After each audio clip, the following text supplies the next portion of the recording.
Dear students, मैं Krishna Madhav economic class में आप सबका हार्दिक स्वागत करता हूं। स्टूडेंट्स, हम लोग पीछे के वीडियो में हम लोग ने डिस्कस किया था नेशनल इनकम, और नेशनल इनकम से रिलेटेड हमने सारे कंसेप्ट को वहां पर हमने वीडियो में हमने रख रखा है। उस वीडियो को एक बार आप देखेंगे तो आपके नेशनल इनकम से रिलेटेड सारे कंसेप्ट आपके क्लियर हो जाएंगे। आज हम जो नेक्स्ट चैप्टर है 12th स्टैंडर्ड का मैक्रो इकोनॉमिक्स में, उसको कहते हैं money and supply of money. इसी चैप्टर से रिलेटेड आज हम लोग डिस्कस करेंगे। जैसा कि आप जानते हैं कि मनुष्य की आवश्यकताएं कभी भी एक वस्तु से पूरी नहीं हो सकती है। जैसे जैसे सभ्यता का विकास होता चला गया, वैसे वैसे एक व्यक्ति को एक से अधिक वस्तुओं की आवश्यकता होने लगी। तो एक से अधिक वस्तुओं की जब आवश्यकता होती है तो वहां पर कोई भी व्यक्ति हर वस्तुओं का उत्पादन अकेले वो नहीं कर सकता है।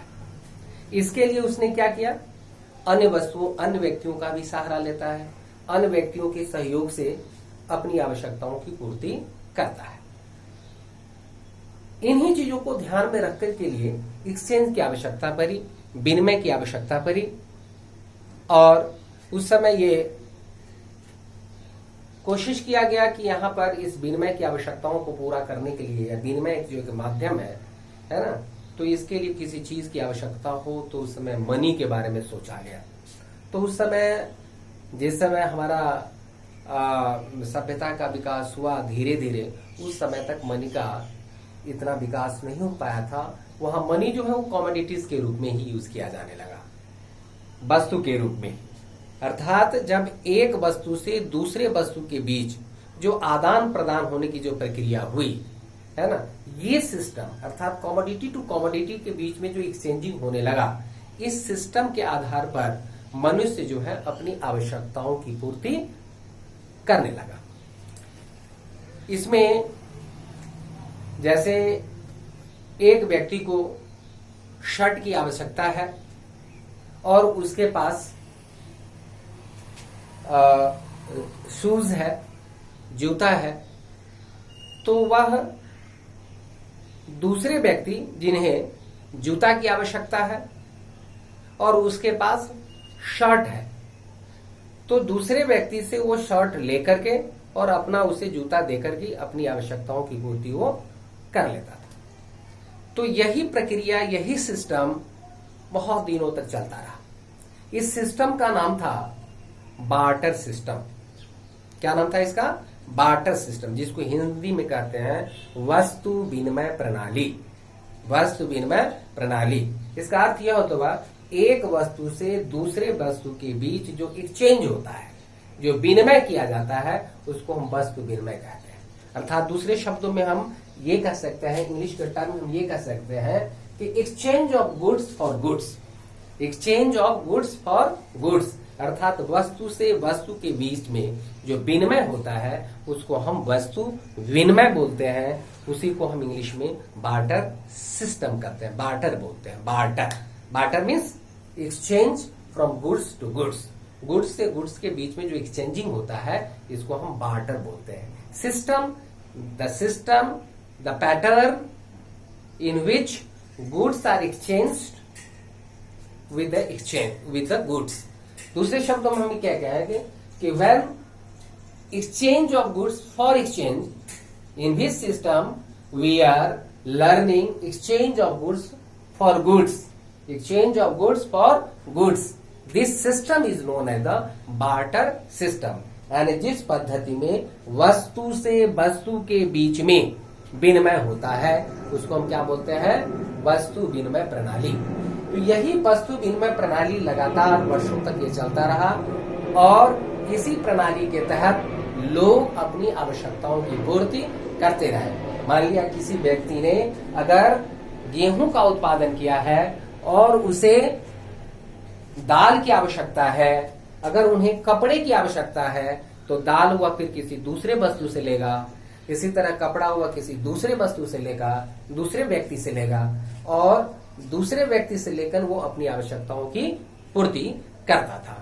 तो इस तरीके से उसी तरह से किसी दूसरे व्यक्ति के पास अगर दाल है तो उसको अगर गेहूं की आवश्यकता है तो वो हमसे वो गेहूं ले लेगा और किसी दूसरे व्यक्ति से वो कपड़ा ले लेगा। तो इस तरीके से वो बस उसकी भी आवश्यकताएं पूरी हो जाती। तो बार्टर सिस्टम के जरिए एक व्यक्ति की आवश्यकताएं एक दूसरे के सहयोग से, एक दूसरे के गुड्स के एक्सचेंज से आवश्यकताएं पूरी होती थी। लेकिन ये बहुत दिनों तक ये सिस्टम चलता रहा, है ना, लगभग ये 6th सेंचुरी तक ये चलता रहा। ये आवश्यकताएं, ये बार्टर सिस्टम की प्रक्रिया होती रही, लेकिन ये इसमें कुछ कमियां आ गई और वो कमियों के कारण से ये ज्यादा दिन तक ये नहीं चल पाया। बार्टर सिस्टम में बहुत सारे लिमिटेशंस आ गए, बहुत सारी डिफिकल्टीज आने लगी, बहुत सारी समस्याएं आने लगी और उन समस्याओं के कारण से ये बार्टर सिस्टम जो है अप टू डेट आज तक ये जो हम कहते हैं जो कंटिन्यूटी में आनी चाहिए उतना नहीं आ सका। प्रश्न ये उठता है कि बार्टर सिस्टम में क्या क्या कमियां रह गई, क्या क्या लिमिटेशंस रहे। तो बार्टर सिस्टम में जो लिमिटेशंस है उस पर हम लोग आज हम डिस्कस करते हैं। बार्टर सिस्टम में जो कमियां रही है ना, उन कमियों के कारण से बार्टर सिस्टम कंटिन्यू नहीं हो पाया। बार्टर सिस्टम के जरिए मनुष्य की आवश्यकताओं की पूर्ति करने में दिक्कतें आने लगी और दिक्कतें आने लगी, इसीलिए यहाँ पर आवश्यकता पड़ी कि कोई ऐसी चीज की आवश्यकता, ऐसी चीज की खोज की जाए जो बार्टर सिस्टम में कमियां है वो दूर हो जाए और एक नई चीज आ जाए जिससे हम इजीली उसको हम क्या कर सकते हैं, गुड्स टू गुड्स को बीच में एक्सचेंजिंग करें। कमियां क्या है? कमियां ये था कि lack of double coincidence of wants, यानी बार्टर सिस्टम की लिमिटेशन ऑफ बार्टर सिस्टम, वस्तु विनिमय प्रणाली की सीमाएं अर्थात वस्तु विनिमय प्रणाली की कमियां, यानी दूसरे शब्दों में हम कह सकते हैं बार्टर सिस्टम के जो लिमिटेशंस हैं वो क्या क्या है। तो पहला हमने क्या कहा, lack of double coincidence of wants, जिसको कहते हैं आवश्यकता के दोहरे संयोग का अभाव। अब यहां पर प्रश्न ये उठता है कि कोइंसिडेंस ऑफ वांट्स क्या होता है। कोइंसिडेंस ऑफ वांट्स का मतलब होता है mutual fulfilments of wants, fulfilments of wants, है ना, यानी एक दूसरे की आवश्यकताओं की पूर्ति होना ही क्या कहलाता है, ये दोहरा संयोग कहलाता है। दोहरा संयोग क्या कहलाता है, एक दूसरे की आवश्यकताओं का पूर्ति होना ही क्या कहलाता है, ये दोहरा संयोग कहलाता है, यानी म्यूचुअल फुलफिलमेंट्स ऑफ वांट्स। उदाहरण के रूप में जैसे राम एक व्यक्ति है और श्याम एक व्यक्ति है, दो व्यक्ति है। राम के पास शूज है, राइट, और इनको जरूरत है, इनके पास क्या है, शूज है, इनको जरूरत है क्लॉथ, कपड़ा की आवश्यकता है। क्या है इनके पास, कपड़ा की आवश्यकता है। ये राम है और ये श्याम है। क्या हो गया है, श्याम। श्याम के पास क्लॉथ है, क्या है, क्लॉथ, इसके पास क्लॉथ है और इसे शूज चाहिए। क्या चाहिए, शूज, शूज चाहिए, अर्थात इसकी रिक्वायरमेंट है क्लॉथ की, तो इसका रिक्वायरमेंट श्याम के पास जो है उससे पूरा हो गया, राइट। अर्थात राम का रिक्वायरमेंट पूरा हो गया श्याम के पास जो क्लॉथ था उससे। उसी तरीके से श्याम के पास शूज, श्याम के पास क्या है, श्याम को क्या चाहिए, शूज, तो श्याम को चाहिए शूज और राम के पास है शूज, तो राम के शूज से श्याम को शूज मिल गया। अर्थात इसकी जो रिक्वायरमेंट है क्लॉथ वह फुलफिलमेंट हो गया श्याम से, और श्याम का जो रिक्वायरमेंट है शूज वो फुलफिल हो गया राम से। इसलिए इसको कहते हैं mutual fulfilment of wants, mutual fulfilments of wants. तो ये जो म्यूचुअल फुलफिलमेंट्स ऑफ वांट्स को ही हम कहते हैं कोइंसिडेंस ऑफ वांट्स। तो ये कोइंसिडेंस ऑफ वांट्स जो है बार्टर सिस्टम में एक कई बार क्या होती है, लैकिंग हो जाती है, कमियां हो जाती है। यह कोई जरूरी नहीं है कि जो चीज किसी एक व्यक्ति के पास हो, है ना, जो चीज किसी एक व्यक्ति के पास है वह दूसरी व्यक्ति के लिए वह आवश्यकता हो, या हमें जो आवश्यकता है वह चीज वह दूसरे व्यक्ति के पास अवेलेबल हो। अर्थात यहां पर म्यूचुअल जो फुलफिलमेंट्स ऑफ वांट्स है ये पूरा नहीं हो पा रहा है।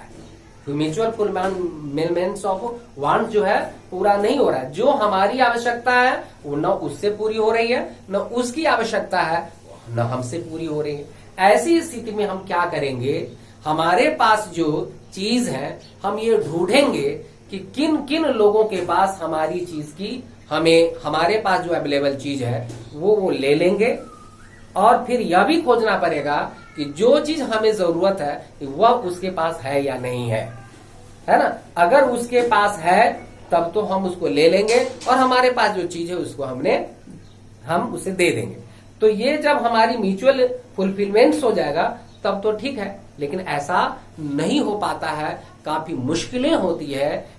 कोई जरूरत नहीं, कोई ऐसी नेसेसरी नहीं है कि एक व्यक्ति के पास जो अवेलेबल है वह दूसरे व्यक्ति के लिए वो रिक्वायरमेंट हो, और जो हमारे पास हमारी रिक्वायरमेंट है वह दूसरे व्यक्ति के पास अवेलेबल हो।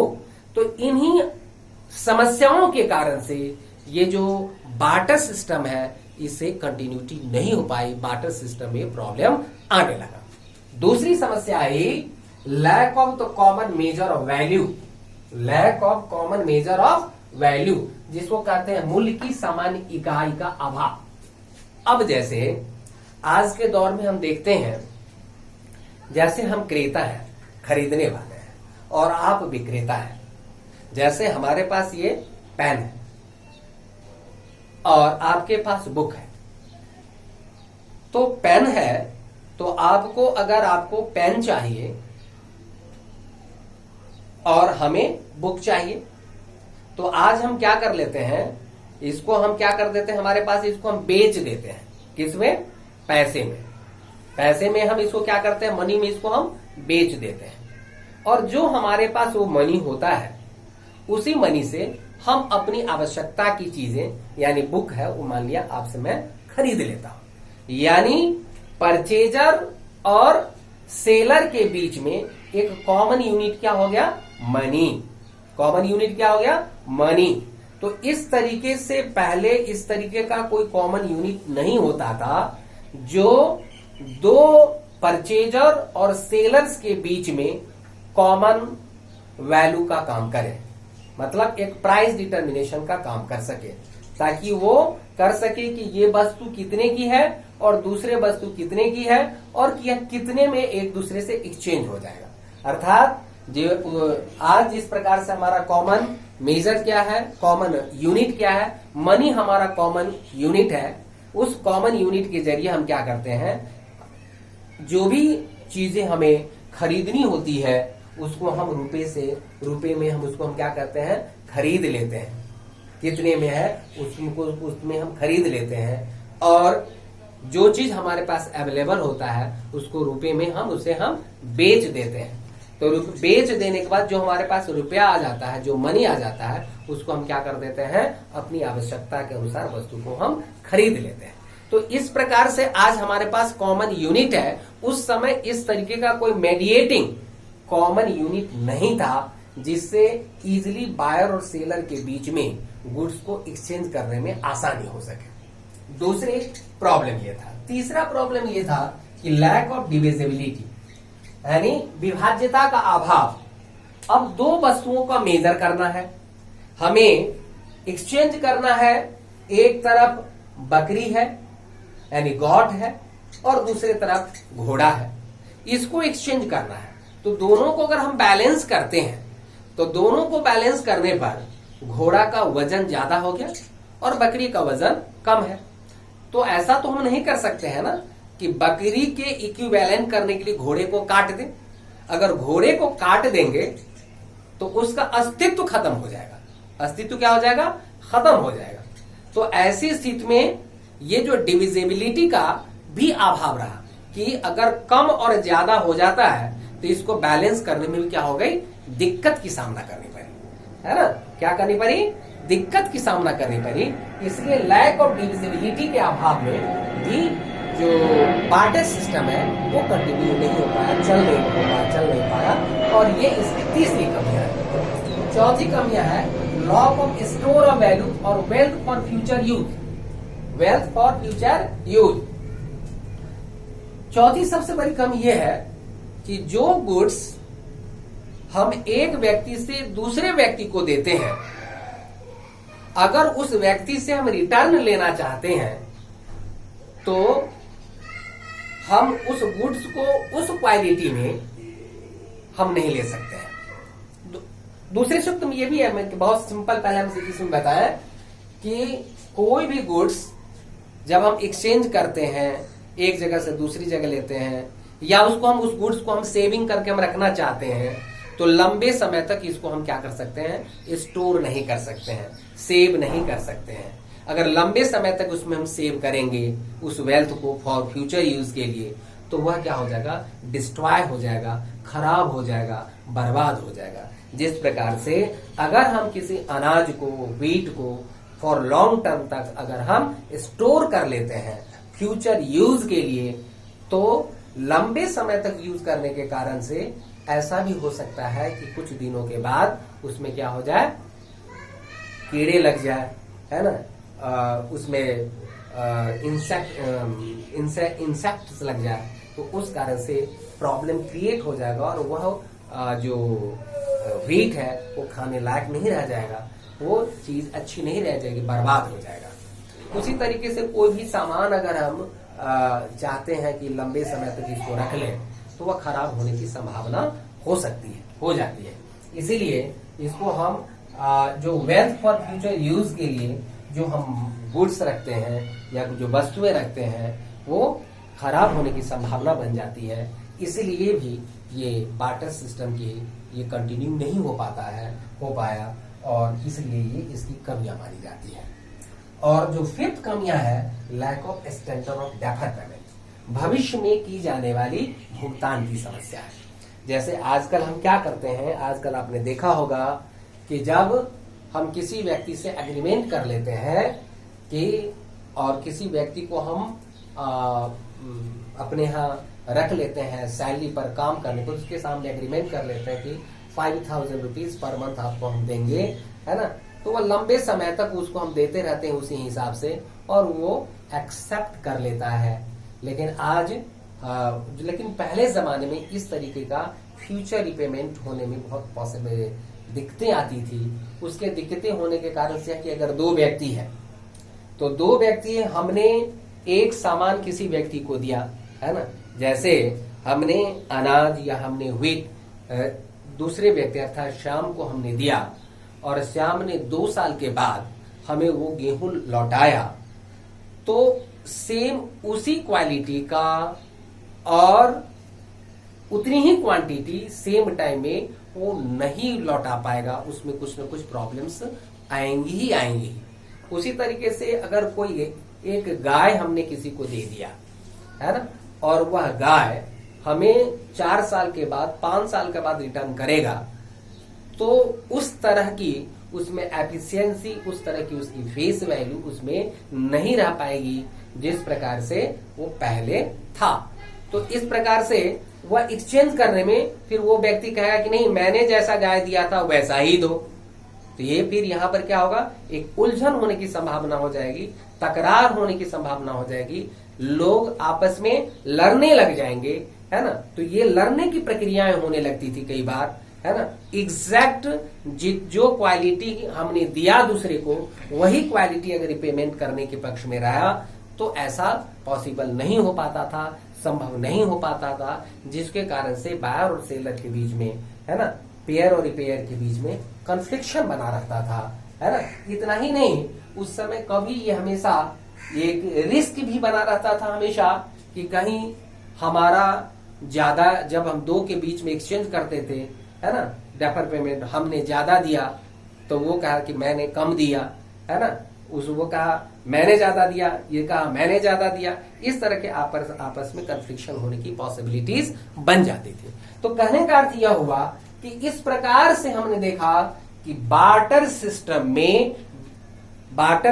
में क्या क्या कमियां रही। इन्हीं कमियों के कारण से बार्टर सिस्टम ज्यादा यूजफुल नहीं रहा और आवश्यकता पड़ी कि मनी को लाया जाए या ऐसी चीज को लाया जाए जो सब एक्सेप्ट कर ले और सभी एक्सेप्ट करके मीडियम ऑफ एक्सचेंज के रूप में काम करना शुरू करें। समझ गए? कहने का अर्थ ये हुआ कि बार्टर सिस्टम की कमियां आपके समक्ष रखा। अब हम बात करेंगे कि बार्टर सिस्टम को दूर करने के लिए, बार्टर सिस्टम में जो कमियां है, ड्रॉबैक है, इसको दूर करने के लिए किन चीजों की आवश्यकता पड़ी, तो वो मनी की आवश्यकता पड़ी। ये इन चीजों पर हम नेक्स्ट वीडियो में हम लोग डिस्कस करेंगे। आज हम अपने क्लास को यहीं पर विराम करते हैं। Thank you very much for